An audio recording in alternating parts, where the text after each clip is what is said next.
All right, joined now by Brennan Little, veteran caddy. He's been out on the pro rank since 1999, a 25th year on tour. I think how hard is that to believe, Brennan? What's going on, man? I'm doing well, thanks. Thanks for having me. Yeah, 25. The time flies, I guess. But that's been great. I've had a good experience, and I still enjoy what I do. So it's everything's good. Yeah, yeah, and obviously a lot of great memories back with Mike Weir, winning the Masters in '03, and then of course you win a major with Gary Woodland in 2019. Already, that's almost 5 years ago, which is wild to think that it's been so long, since Pebble Beach. But here we go, Gary Woodland back at Sony Open. You guys are This is your first event, I think, since Greensboro. How does it feel? Like, what are the emotions like? With you and your guy. It's great. I mean, I'm glad for Gary. The guy's been through a lot. He and his family. Um, I went down to Florida after the surgery and hung out with him for a bit, and then I was down there probably 3 weeks ago. We played some golf, and then we just spent 10 days in Hawaii together over on the Big Island.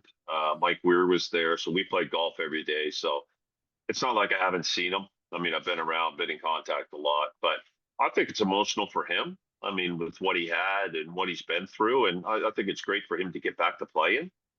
We'll see how he does, but I think all in all, considering having a tumor in your head and going through what he did, I think it's great that he's just back playing for most, mainly. But I know he's still playing well. I've been around him enough, and he's competitive, so I think it's good for everybody. I think it's good for golf. It's good for himself, good for his family, and I'm excited to get going. Yeah, and I mean Hawaii for so many years has been like the kickstart, right? For beginning of season for so many players, there's so much hope and excitement. This week, how does he seem? I mean, this is a huge comeback, and then by the way, you're in paradise as well. Yeah, no, I think he seems great. I mean, like I said, we played almost every day last 10 days. He's probably inside, chomping at the bit to go because all pro athletes taking 5 months off and going through it, even if you don't go through what he did, I mean, you like the competition. So you can't ever simulate competition until you play in a tournament. So I'm sure I know he's ready to go and, he's excited. Probably got a new outlook on everything and we'll see how it goes. But it's the competitions is a good thing. Yeah. Well, speaking of the competition, I mean, it was at Greensboro, right, in August, end of the regular season, where Gary mentioned that you pulled him aside and you said, "Hey, man, like we got to figure this out." Like, at a certain Well, point. I knew like in April or whatever what it was because once he was diagnosed, it once he was diagnosed, then we kind of knew when he kind of battled it through the summer, so I knew everything. And then once he got to the end of Greensboro, I'm like, okay, which I told him, but I'm like, you got to get things figured out with your health first. That's the most important thing. I mean, he was just taking these drugs for seizures, and it wasn't very good. I mean, he wasn't acting like himself. He was kind of a zombie. So, I mean, obviously, your health is the first thing. He's got young kids, and I'm like, you got to take care of that first and get healthy, and then worry about your golf after. But I mean, he was on a good track. He had a good medical team, and they were pushing him through to the end of the year to see how he'd do. And they have been monitoring the tumor, so it wasn't like it was growing a lot, and they were monitoring things, and he was in good hands. But yeah, he needed to get better. Right. Well, I like, were there any like specific things at Greensboro that like really kind of caught your eye? Go, hey, I've got to mention something here. Oh no, I talked to him a lot over the. I mean, we were. I mean, listen, Gary's a boss of mine, but he's also a good friend. I mean, anytime you caddy for someone, you're around them a lot, and I was pretty involved. He kept me up to date on everything that's going on, and I'm friends with his wife and his parents, so I knew I had a pretty good understanding of everything. And it wasn't just Greensboro, but Greensboro being the end of the year, it was like, okay, now you got a good break here. Now it's time to really decide what you're doing because taking meds is not good, especially when you're trying to play golf. The energy levels were low, couldn't practice like he wanted. So he was battling all summer, but he needed to get it looked after. Yeah, and he said he was dealing with a lot of like some panic, and different Yeah. symptoms and things like that. Like, what kinds of things in those 4.5 months or so, like, did you observe from Gary that, obviously you knew it wasn't, you knew the diagnosis, but like, I observed more what the stood out? tiredness. Yeah, there's it just being the taking them. I mean, I knew when he had the tremors, he didn't really have any tremors around me. Like at the course, it was more of a nighttime thing or an early morning. But I knew he was on some meds, and you could tell in his demeanor, tired. A lot of times he was like kind of walking it like a zombie, just from from taking so much stuff. But he was always tired. Well, I stayed with him at Greensboro, and he was napping all the time, and you could tell there was just a change. And obviously, I think taking the meds is, if you have to take the meds, like a lot of people do for seizures, you have to deal with it, fortunately or unfortunately. But luckily, the docs thought they could get it out, and they did, and now they're kind of weaning them off it all. So it's really good, Yeah. good outcome. Well, and he had mentioned too, like in his presser, that the side effects were really tough on him as a person, right? Yeah. With the meds for seizures. I mean, was there anything that you had heard that comes from that? Like, what Yeah, was they your did say thought? about being tired, being moody, um, agitated. I didn't really notice much of that. I mean, he's pretty laid back anyways. It was more of just being tired and not really being able to put in a lot of work like he normally does. You could just tell, like, he'd play 9 holes or he'd play 18, he'd be really tired. That's what I noticed most. Um, but they said, he's a good chance you're going to be agitated, be emotional. But I didn't see any of that stuff. He didn't really get too agitated around me. Right. And when did you guys really start practicing again? Has it really been in this 10 days in Hawaii, or what was the timeline like for practice for you guys? Yeah, so I think I went down right after. He probably took. Well, he was hitting some putts in his house right after, but I think he Yeah. started hitting balls. I'm not sure, but I'd say maybe 6 weeks he started hitting some chips, maybe to 2 months, but it didn't really get ramped up for probably the last, I'd say maybe Thanksgiving would be my guess. I'm not really sure. I went down in December and we played. I went down, I guess, second week of December. Weather was awful in South Florida, but we played a few times, and they had the Floridian Pro Member and the Pine Tree Pro Member. So I was down there for that. We got some rounds in, and then obviously in Hawaii, we played 8 or 9 times in 10 days, and we actually walked one round just because he hasn't walked at all. Wow. So he's still getting his energy back, which is a big part of it. Starting to train a bit, and mentally, I think he's pretty good actually. I think it's more physical and getting back into the flow. Yeah, and I know you're a former player. Obviously, you were a pro in your own right at one point, and before you started caddying for Mike Weir. Are you guys playing games on the course? You know what I mean, to keep Gary sharp. Like, how do you guys get competitive with each other when you play? Yeah, we play. He gives me a couple strokes aside, and Weirzy was over there, and then we had some guys fill in different times. We play a skins game, you know, or one of the guys we play with will play a team game. But yeah, Gary and I, we always play little games, keep it interesting. I don't like to play if there's nothing on the line, and you got to make it fun, or else it just gets a little boring. So, what kind of stuff are we talking about being on the line here? I mean, does it vary? Like, what are we talking about? No, he gives me two aside, and we will play for whatever. I mean, we don't play for a lot of money, but he gives me two strokes aside, and it's kind of a pride thing. I like to beat him. He likes to beat me, so it's fun. Much trash talk come from that? Like, what's Not resulted? really, not really. I like making putts on those guys, especially with Weirzy there too. That was fun. They obviously Gary obviously hits it a heck of a lot better than me, and Weirzy actually played really well. We were there for, like I say, 10 days, and it's probably the best I've seen him play in about 10 years. Mike Weir. So it was great. I mean, we had a really good time, and we just it's not super competitive, but we do have a lot of fun. Yeah. You're in What? Hawaii over New Year's. I mean, how can it not be fun, right? Yeah, it's good as it gets, man. Was there a time when you thought? I know Butch Harmon mentioned that he felt like, in a Doug Ferguson story, he mentioned that I knew old Gary Woodland was back when he started smack talking with me and saying, the doctor, oh yeah, what did the doctor say today? That I got the biggest brain out there, or something like that. You know what I mean? Like he knew that's when Yeah, yeah. old Gary was back. So for you, in your experience, when did you know that old Gary was back? Um, well, I mean, I think when I went down there the first time after the surgery, he really didn't do much. He was laying around, and I knew he was in pain. I would say when I went down last time in December, and we played some golf and hung out, went to dinners, and that's when it was. You could tell he was getting back to normal. And then obviously in Hawaii, playing golf every day, it was back to the regular Gary, I would say. Now it's just a matter of, like I say, it's just a matter of getting in shape and physically being able to walk 18 holes. I mean, he's only walked a couple times, right? So it's after a long layoff. But at the same time, that physically, it's probably good for his body to be able to take. I mean, because he would not take 2 months off of playing golf or practicing. I mean, he can't take a couple days off. So if there's anything good that came out of it, it was probably a good little time for his body to heal and recuperate, not only his head but the rest of his body.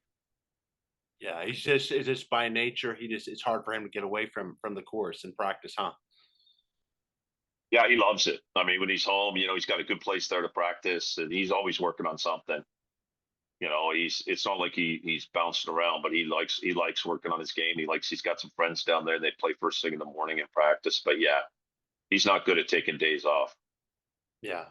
Well, he's also really good about like keeping his emotions in check. You know what I mean? When even at the U.S. Open, I mean, you know what I mean. He's not showing a lot of his hand. You know what I mean? That's Gary. That's been my observation since I've seen him.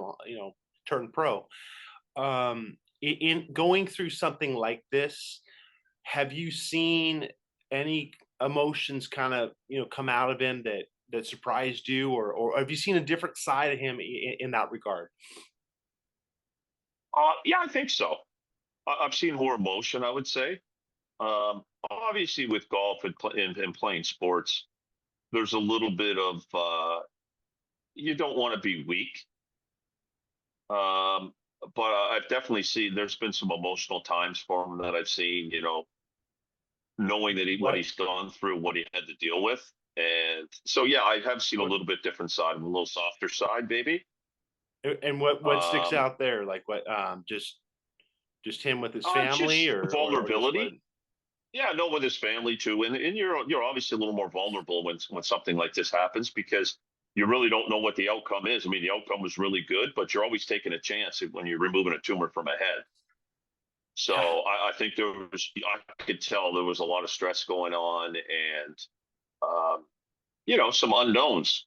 I mean, it had to be removed, and there's a lot of risk involved. So I did see a little bit of that.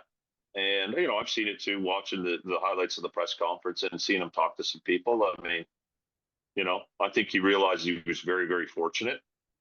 And I think he's very appreciative of what he has. And he's, and appreciative of golf and obviously first and foremost his family, not only his immediate family, but people around him and his team. Um, and then, being able to play something that you love to do when there's a possibility you may not have played golf again. yeah, yeah. It's pretty. I mean, it's pretty heavy stuff. I think to have to go through that, and here you guys are. I mean, is it like you said, he's kind of. It feels like he's chomping at the bit right now, huh? Totally. Yeah, I mean, I'm guaranteed he's chomping at the bit. And I think you need to keep expectations in check. I mean, his game's fine. You just have to, it's going to be nice to play 2, 3 weeks in a row and get in a flow. But like I say, you never know in this game, right? You make a few putts and get a little confidence, and anything can happen. So, but I think it's just great that he's back and playing and, get on a little bit of a run here to start the season. Yeah, like any sense of like beginning of the year, like goals, or just kind of what he's expecting. I know you guys aren't in the signature events, you are in the majors because of the win at U.S. Open, but like Yeah. any sense of that? No, I don't think so. I mean, I think he obviously wants to win, and I think he expects the most for himself, and he can obviously do it. So, um, I think it's important that he gets out first of all and plays and it starts competing, gets the juices flowing, and I'm sure that like all the guys out here, he'd love to win, sooner than later. But um, it's yeah, he wants to win and do well and try to get in these signature events because I know he doesn't like nobody likes staying home from those events. Yeah, and we got a bunch of them. I think there's 12 I know. this year. Bay Hill's up there. I think Pebble's a signature this year, so Yeah. it's a different kind of schedule. I mean, you might be playing some events that you don't always play. Oh, totally. We've talked to guys, a lot of guys. It's going to be a totally different schedule if you don't get in the signature event. So the guys that aren't in it, obviously, you're not going to get in Pebble, you're not going to get in LA, you're not going to get in Arnie's tournament, you're not going to get in Jack's tournament, Hartford. So it could be almost, yeah, it could be a totally different schedule than guys are regularly used to playing. And you may want to add a tournament or two if you're playing well and you get on a run to try to get in the next few signatures. Yeah, So obviously Gary's in the majors, so there's four that he'll play. But for guys that drop out of that top 50 and don't get in the signatures or the majors, then your schedule's going to be dead opposite of what you probably normally play. yeah, which is just wild to think. It says creatures of habit. You know what I mean? Like, Totally. I you was meant over there. I was talking to Mike last week. We were sitting there having dinner, and Gary asked him about the course in Milwaukee. I caddied for Mike for 12 years, and that tournament, I don't know what year it ended in, but there were probably 5 tournaments in 12 years with Mike that I never went to. And Milwaukee's one of them. He's like, "How was that course? I hear it's good." And I'm like, I don't know. And Mike said, "Yeah, I did play it my first year." He goes, "I played it once." And I said, "Well, you must have played 2000 or a 98 before I started caddying, because in 99 through 2011, you didn't play it." Sampson Farms, in Jackson, we never played. Uh, Hartford, we never. I mean, there was a lot. It's like Mike played almost the same schedule every year. So there was a lot of tournaments I hadn't been to, man. which is kind of weird. But yeah, anyways, it's good. I mean, it's good for tournaments, right? Tournaments get stale. The John Deere, some of these tournaments, they get the same guys that don't want to play before majors. So I think you're going to get different fields at different tournaments, which is great for the game. Yeah, yeah, different look and different players. You mentioned with Gary that he felt a little. You saw some more vulnerability than what you normally see, and I know he'd mentioned that he felt fearful for his life a lot of times, right? Like Yeah. just that fear and anxiety was on that part of the brain. Um, did you hear much from him, or what did you observe from him, or hear much from him about those kinds of fears? I mean, because that's real stuff, you know? Yeah, like I knew about it, like I say, in April, and I knew he was having these like seizures and waking up, and I knew about it all. And he would tell me about some of the episodes at night. Probably didn't tell me everything, but there was, I kind of wanted to be keeping the loop as not only as personally, but when it came to golf too. So I did know about a lot of the stuff, and it was one of those things where he started taking the meds to try to deal with it, and it just didn't work very well. And then they upped the meds a bit, and then that's when he got really tired, and it didn't really. Sometimes waking up in the middle of the night, thinking he's jumping off bridges and crazy stuff. So yeah, and then when obviously at the end of the year, the doc's like, "I think we can get this out."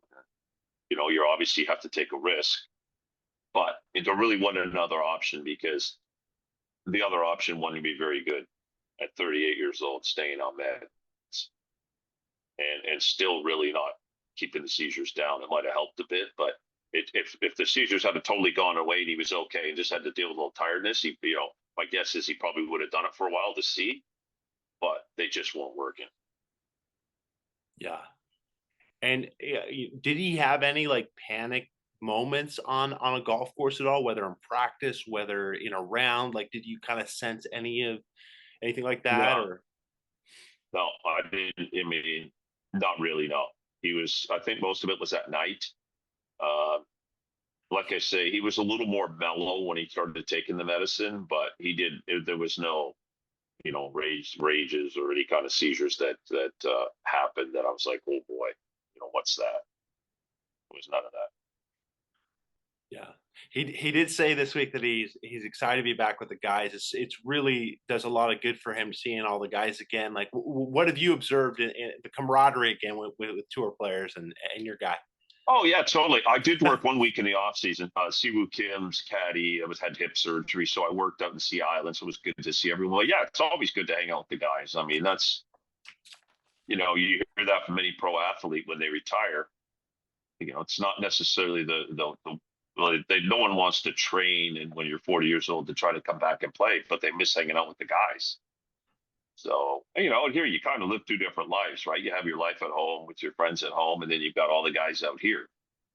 So, it's always good to get back and see everybody and hang out, get back in the mix.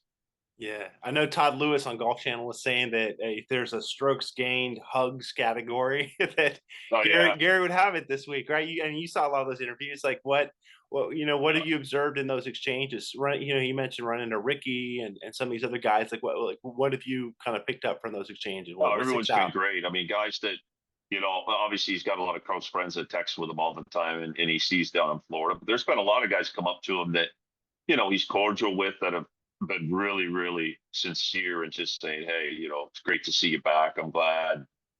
I know it's been emotional for him just seeing everybody come up to him, give him a hug or say, hey, the reps and the rules officials, everybody's come by this week and said that to him, which has been really, really touching.